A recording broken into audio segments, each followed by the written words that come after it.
Game, para sa lahat ng mga baguhan, daan-daan lang. Game.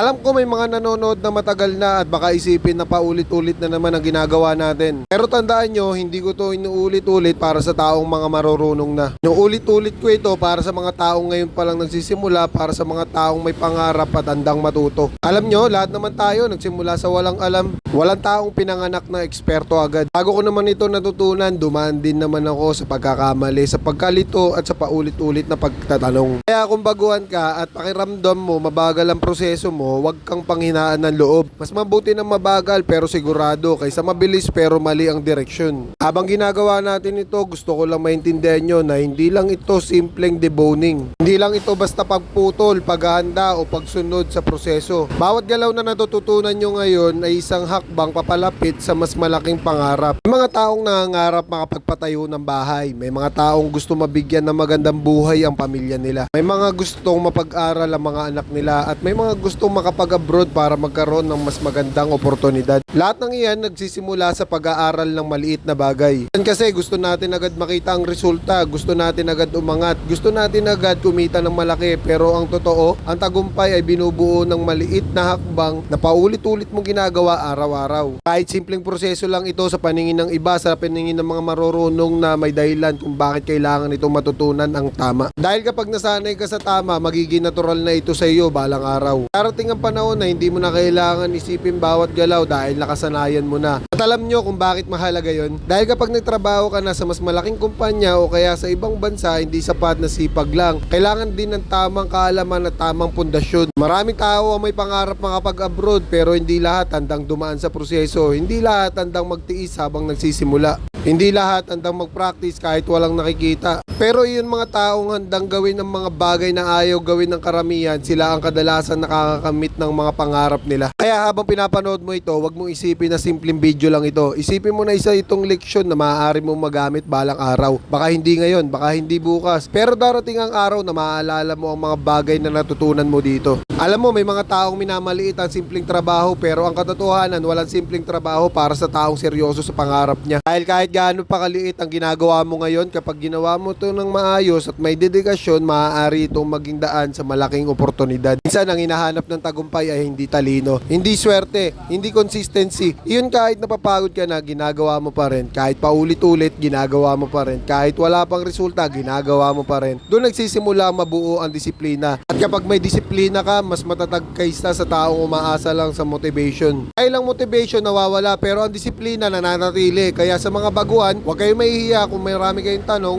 Mas makakahiya kung hindi kayo nagtatanong at paulit-ulit na nagkakamali. Lahat ng eksperto ngayon ay naging baguhan din noon. Lahat ng magaling ngayon ay minsan nahihirapan din. Lahat ng nagtagumpay ngayon ay minsan napagod din. Ang pinagkaiba lang nila, hindi sila tumigil. At sa lahat ng mga nahihirapan dito sa paddleboard, ito panoorin nyo mabuti. Guys, ito talaga yung duktungan ng paddleboard tsaka ng patafront. Hiwain nyo lang yan.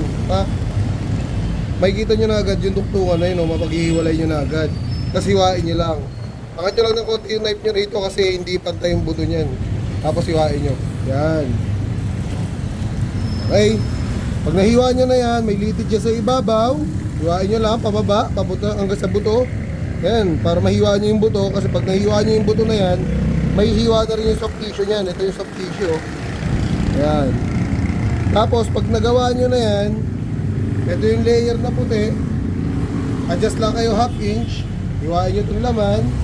Pak. Tapos make sure lang nandito kayo sa gilid ng buto. Ayan, susundan nyo lang yung buto na yan, yung gilid ng buto hanggang dulo. Pak. Pag nagawa nyo yan guys, aangat na yan ng malinis. Ayan o. Aangat na yan, malinis na yan. Makinis na. O diba? Wala nang laman na nakakapit kasi napunit na natin yung soft tissue. So dito naman tayo sa kabila. Itong puti na to, sundan nyo lang yan kasi nandyan yung gilid ng shoulder blade. Baon nyo yung knife nyo. Tapos pag nakapaan nyo na yung buto, dire-diretso lang hiwa hanggang dito sa gilid. Ayan o. Pak. Tapos pag tinulak nyo yung mga soft tissue na yan, makinis na yan o. Diba?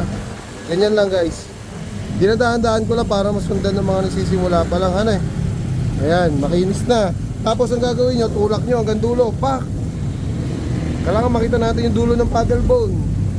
Kaya pag nakita natin yung dulo ng paddle bone, tsaka natin tanggalin yung litid dito sa gilid. Kung saan tayo unang hiwa dito.